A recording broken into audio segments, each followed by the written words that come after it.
Ang mabuting balita ng Panginoon, ayon kay San Marcos.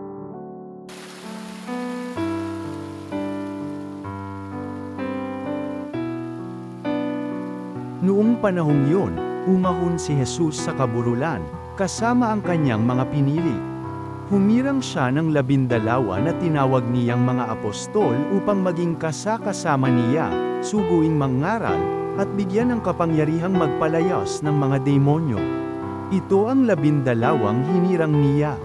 Si Simon na tinagurian niya ng Pedro, si Santiago at si Juan, na mga anak ni Zebedeo, sila'y tinagurian niyang Boanerges, na ibig sabihin mapupusok, sina Andres, Felipe, Bartolome, Mateo, Tomas, Santiago na anak ni Alfeo, at Tadeo, si Simon na makabayan, at si Judas Iscariote na siyang nagkanulos sa kanya.